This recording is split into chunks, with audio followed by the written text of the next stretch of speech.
and that all of our hearts and minds would be open and receptive to what you're saying, and we would be changed by the message today. Amen. Amen. Thank you. Well, it's a real privilege to be with you all this morning. Wow, we've got quite a full house. Feels like quite a lot of people are coming back from holiday. You know, I was secretly hoping that you were all off down to watch Amy Scott leaving on her round-the-world yacht race. And actually, that feels like quite a good start with a bit of a nautical theme, because that is often what we think of when we think of Jonah, isn't it? And I have the privilege, maybe somewhat dubious privilege, actually, of talking on Jonah chapter 4. Because the other day I was in the pub. All the best sermon research is done in the pub. And I was asking my friends, like, you know, what do you know about the story of Jonah? And it turned out that actually half the people there thought that Jonah finished at chapter 3. So I was like, great, I get to talk about a bit of the story that lots of people don't even think exists. It's almost like an appendix. And so I was thinking about, well, why is that? And I know that Ben touched on this right at the beginning of this sermon series, that actually quite often Jonah is used as like a children's story. We have this really nice setting, don't we? It's really easy to illustrate. Like, here we've got this man of God, and Jonah gets this message, go to Nineveh, over here, go tell the people about me. And Jonah goes, yeah, I don't think so. Looks at the map. Ooh, where could I go? Ooh, Tarshish, all the way over here. That's where I'm going, really far away. Off he goes, gets on a boat. A big storm comes up, and the sailors and Jonah discuss it together, and they realise that this storm has come up because Jonah's running away from God, and they throw him in the sea, and the storm stops. But God's not done with Jonah, so he sends this great big whale, and the whale swallows Jonah. The whale's navigational skills are also pretty good. It goes back towards Nineveh, spits Jonah out. Jonah's had this amazing encounter in the whale where he's like, well, actually, God, maybe I should do what you say because you're pretty good. And he gets out and he goes to Nineveh and he tells the people about God, and they transform their lives. End of story. Except that isn't the end of the story. And so I thought, actually, I'm going to read from the Message this morning and keep that kind of story vibe going. The Message is a paraphrase of the Bible. So, you know, it tells the story, but in that more kind of lilting storyteller way. If you're looking for, you know, the perfect translation, this isn't it. But I like the way it captures what's going on. Jonah was furious. He lost his temper. He yelled at God. God, I knew it. When I was back at home, I knew this was going to happen. That's why I ran off to Tarshish. I knew that you were sheer grace, mercy, not easily angered, rich in love, ready at the drop of a hat to turn your plans of punishment into a program of forgiveness. So God, if you won't kill them, kill me. I'm better off dead. God said, what do you have to be angry about? But Jonah just left. He went out of the city to the east and he sat down in a sulk. He put together a shelter of leafy branches and he sat there in the shade to see what would happen to the city.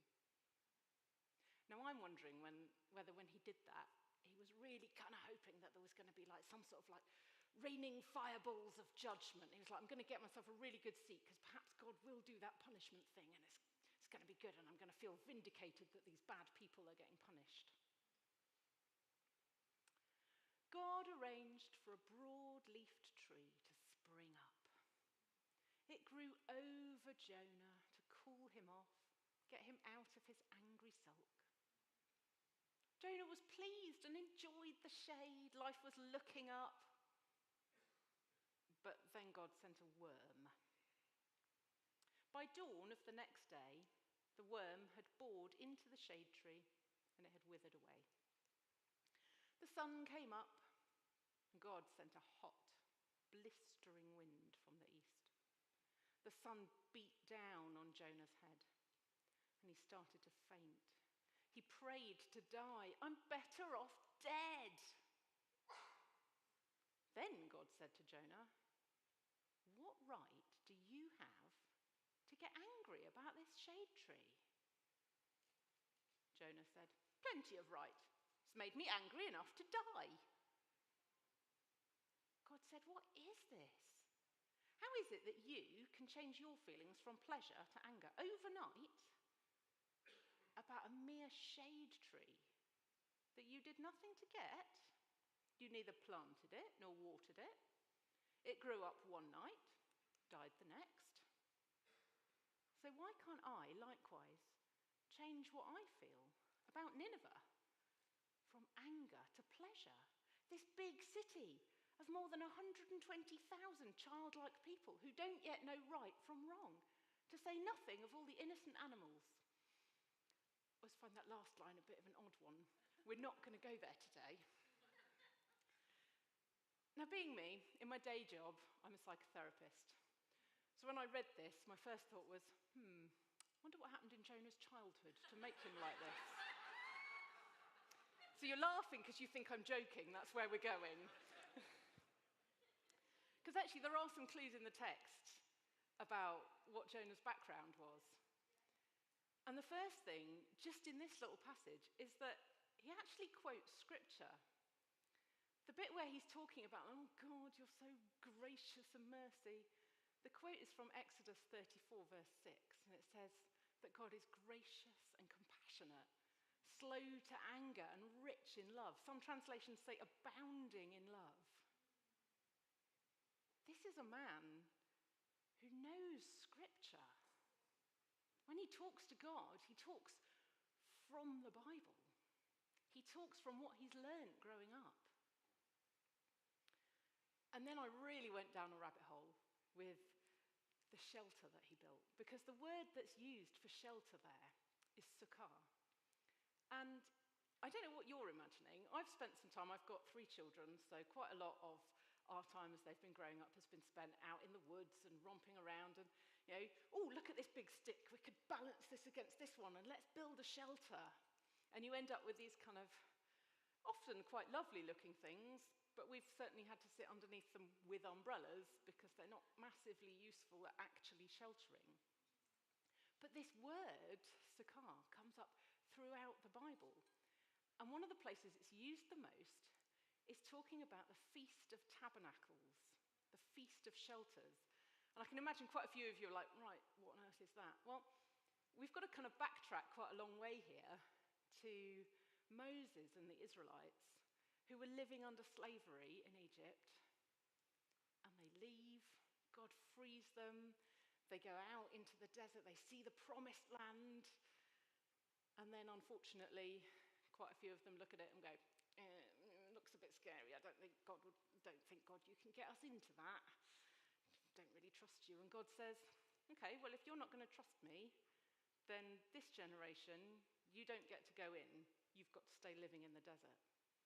And they spend 40 years as nomads in the desert. What do you think they lived in the desert? They certainly didn't live in nicely built houses with lovely gardens. They lived in tents. And eventually, after that generation had died off, a new generation had grown up and they did get into the promised land that God told them was going to be filled with milk and honey. And every time I read that, I think, so basically, what God's definition of a really nice place is somewhere that's got lots of cows and bees. So there they are, they've built their actual houses. They've settled. They've got gardens. They've got a cow. They've got a beehive. And God says, I don't want you to forget where you came from. Every year, I want you to build a shelter. I want you for 8 days to go and live in your shelter. And I want you to remember your story. I want you to remember where you came from, because it really matters to me. In fact, it matters so much that he talks about this in Leviticus, in Deuteronomy, in 1 Chronicles, in Ezra, in Nehemiah, in Zechariah. It matters to God that people should remember. It matters to God that people should go camping. So Jonah is someone who's grown up knowing scripture, but he's grown up doing what God says. He's grown up building these shelters. He's got this knowledge. Oh yeah, actually, I don't just have to balance a stick. I know how to build a shelter. I'm pretty good at that. I've been doing it every day, every year, since I was a boy. And what I love is that actually even today we've still got that same kind of vibe of like, oh, how do we get a group of Christians together to really like meet with God? Oh, let's go camping. And earlier this summer, we were actually at Wildfires Festival. I know quite a lot of you were there. And that's exactly kind of what the vibe is. You know, let's get together, let's go camping together, and let's really dedicate ourselves to God for these few days. We don't do it for 8 days. I'm not sure I could handle those portaloos for 8 days.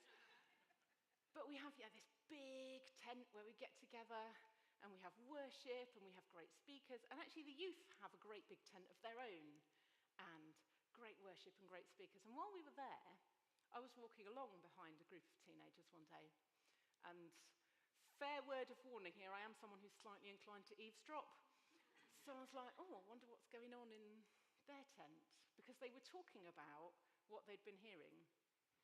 And the first one was kind of like, oh, what did you think of the talk last night? And the second was, wasn't that great, really. Didn't really speak to me. And then the third one chimed in with, oh yeah, and I didn't like this. And that, did you hear what he said about that? Oh, I didn't like that. And as I walked along behind them, all three of them were just kind of talking about everything that had been wrong. And I thought, oh gosh, that's a bit sad, isn't it? And I wonder where that comes from. And I was really convicted that actually our kids are always watching us. And how many times I have walked out of church and kind of been like, sound was a bit iffy today. Or, I don't really feel like they referenced the Bible enough in the talk today. Or, the coffee was too brown. I mean, I'm not a coffee drinker, so I've got no idea quite how coffee criticism works. But actually, I have modelled that to my children. And I realised that not only were these three teenagers missing the point, but I was missing the point so often. Jesus says where 2 or 3 people come together, he is there with us. Yeah. When we are together as a group of Christians, the living God is in our midst. Isn't that amazing? And when we leave from a gathering with other believers and we're talking about what went wrong on the sound desk today, nothing so far, well done, that we're missing the point. Like, we're really missing the point because we can meet with God. And if you're someone who's here today who's kind of like, oh, I don't know if I've ever done that, then please come and talk to me afterwards, because there is a relationship available to you with God, your creator.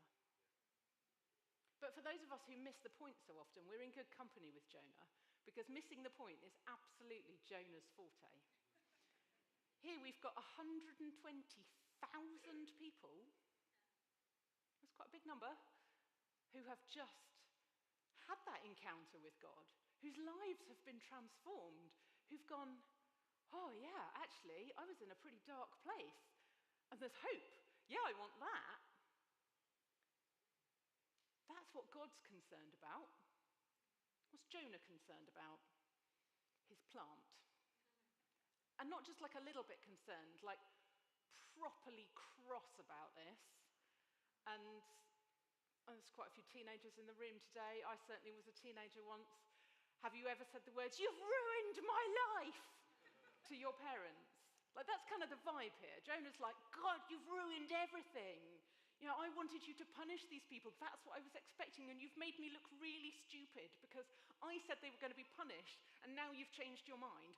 Do you know what that effect that has on me? I wish I was dead. He's really upset. And the eagle-eyed among you will have noticed that this talk isn't actually called Why is Jonah So Sulky and Annoying? It's about God. It's about us, and it's about God's concern for the city. So let's think about our city for a minute then. What do you think of when you think of Oxford? I've certainly been away on more than one occasion. Someone said, "Where are you from?" And I say, "Oxford." And they're like, "Ooh, isn't Isn't it beautiful? What a lovely place to live. And then I tell them about what it's like to live in Botley and travel down the Botley Road and go through the Tunnel of Doom and, suddenly they're less enthused. But there's often that kind of immediate reaction. We think kind of like dreaming spires. We think academia, intelligence, beautiful buildings. But I wonder what God sees. And when he talks about us in 1 Samuel 16:7, it says, man looks at the outward appearance, God looks at the heart. And that might be talking about individuals, but actually we can apply it to our city. It's like this instinctive thing. People hear Oxford and if they think about the outward appearance. But what's the heart? Like, yes, there are some amazing, brilliant academics. Some of them are in this room. But there's also single parents struggling to put food on the table. There's homeless people. There's people battling addictions. There's children missing education. There's families who can't put food on the table. Like, I could go on naming all sorts of pain and suffering that's going on out there right now in our city. And I could tell you about great initiatives that you could be part of, like Safe Families. I could tell you to go on the Alpha course. Actually, sidebar, I am going to tell you about Safe Families because the wonderful Sally is here, who is really part of setting that up and running that. And there are organisations like that that help vulnerable families in this city to thrive. And you can get involved. You can invite your friends to Alpha. There are plenty of things that you can do. But I don't think what we need really is more information about things that we can get involved in. Because I wonder if a lot of us, when we read this story, find ourselves resonating with Jonah more than we resonate with God when we look at our city. I wonder whether all of us actually really want God to be really compassionate to all those people out there. Because here we are, week in, week out, turning up on a Sunday, doing the stuff, helping on the teams, playing in the worship band, being good and kind in our daily lives. That's kind of what Jonah was like, right? He knew the scriptures. He did the festivals. And yet somehow, he completely misses what God's heart is. And I wonder how often we do that. Because we're so engrossed in what we're doing, what we're already doing. Oh, well, actually, I'm already doing this and I'm already doing that. And yes, I know, God, I know you really care about those people who are in that difficult situation, but does it have to be me? Could you not maybe send somebody else? I'm kind of busy over here. Maybe we actually feel a bit resentful sometimes that there's so much to be done. There are so many needy people. And this isn't just a Jonah problem. This isn't a modern problem. This is something Jesus talks about as well. In Luke 15, he tells that really famous parable about the prodigal son. And I think a lot of us know that story of a son goes out and he's got his father's inheritance and he squanders it all. And when he's at rock bottom, he comes back and the father welcomes him in. And it's this wonderful story of being able to come back to God when we've been in a really dark place and how he loves us.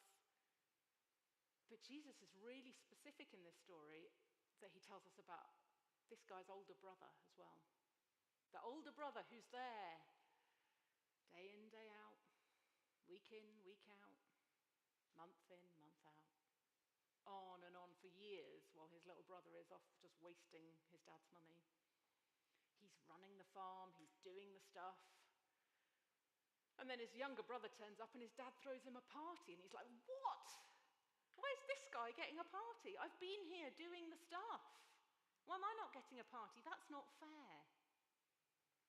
And it's not the only time that Jesus tells a story like this, because in Matthew 20 he also tells a story about vineyard workers and about a guy who owns the vineyard who goes out and at the start of the day he says, oh, come and work in my vineyard, I'll pay you a silver coin at the end of the day.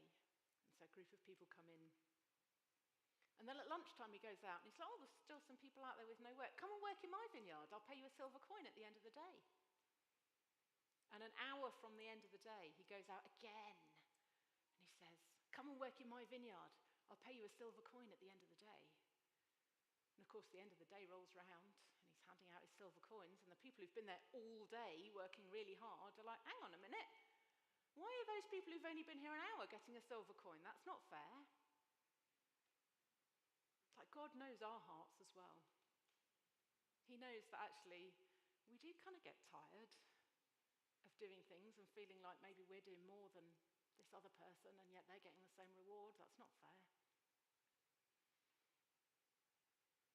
God knows us. God puts Jonah in this place.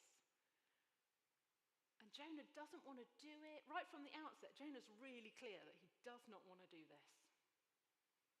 And even after he's done what God asked, he's still pretty grumpy.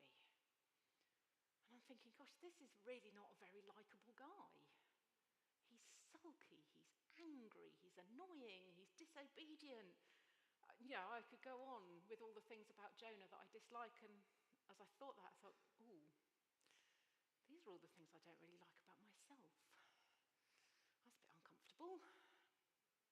Because actually, I'm kind of inclined to be a bit sulky and annoying sometimes. I'm definitely inclined to disobedience. I can remember when I must have been about 12 or 13, I think. And I was a fairly new Christian. I was really passionate about serving God. And I felt like God had said to me, I want you to go and serve overseas. And I was like, oh, this is brilliant. And I was like, God, I will go anywhere in the world for you. Like, absolutely anywhere. Can we just put a few terms and conditions on this? Because there's one thing, though, that I really don't want to do, God. Just so you know, I will go absolutely anywhere. I'll trek out to tribes in the jungle. Like, you name it, I'll do it. But I will never ever live on a council estate in Britain. Like, not going to happen. You can imagine where this story is going, can't you? When John and I got engaged, John was studying architecture, which goes on for like 100 years. So I had finished uni, but he still had several years to go. And he was like, well, I know that that's what you want to do. You want to go abroad. I'm totally up for it. But I kind of feel like God could use us like really missionally right now. Where should we go and live? We could go and live somewhere, like really intentionally to serve God and like support the church. I'm thinking, actually, there's this council estate in Sheffield that I've heard about. So we found ourselves living on this council estate in Sheffield, really deprived place. We had armed raids on our doorstep and all sorts of crazy things go on. But what I learned from that is it's not a great idea to say no to God. And God also needed me to learn that. And actually, it turned out to be a massive privilege and blessing to live there. And in spite of my reticence, God wanted to participate with me. Isn't that incredible? Someone who really didn't want to be there, God's like, yeah, I know you don't want to do this, but let's do it together. God chooses Jonah, this reluctant guy, to take this message to 120,000 people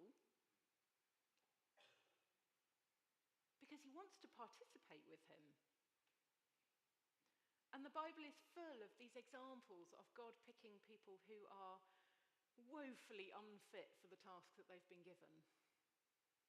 And yet God, in his wisdom and his grace, is like, do you know what? Let's do it anyway. Let's partner together. Because let's be absolutely clear, God doesn't need Jonah to go and tell those people his message. God could have done it any other way that he came up with. But for God, there's this kind of joy in partnering with individuals. Like, he cares about that entire city of 120,000 people, but he also cares about Jonah as an individual. And he wants Jonah to be part of it with him. He wants to learn together with Jonah. Like, He wants him to change and be transformed. He knows that Jonah knows the stuff. He knows that Jonah's great at quoting scripture and he does the feasts, but he also knows that Jonah's heart is not lined up with his. He knows that my heart is not lined up with his. And yet, he really wants to invite us to change, to find that place where we actually really resonate with each other. So many of us in this room have been in church for years and decades. We know the scriptures, we do the stuff. But I want us to think about, are there places where actually we're not quite lined up with God's heart? Where maybe God is like deeply passionate about something and we're going, yeah, I'm not doing that. And the good news is, like Jonah said, God is gracious and compassionate. And he's slow to anger. And he's abounding in love. And that's what he feels for the city. And that's what he feels for us as individuals. And I'm going to invite the band to come back up as we just think about that and let it settle. Let's not miss the point this morning. Like if you go away and you're like, oh, that preach wasn't great. Sorry to say you've missed the point. Maybe it wasn't, but you're missing the point. This is your opportunity to meet with a living God who passionately cares about the people around you, who passionately cares about you as an individual, who wants you to be transformed, who wants you to be in line with him, who wants you to not just show up on a Sunday and do the stuff, who wants you to be transformed. So let's use this moment to just come before him and ask him to show us, where is it that we're missing the point? Where is it that we haven't quite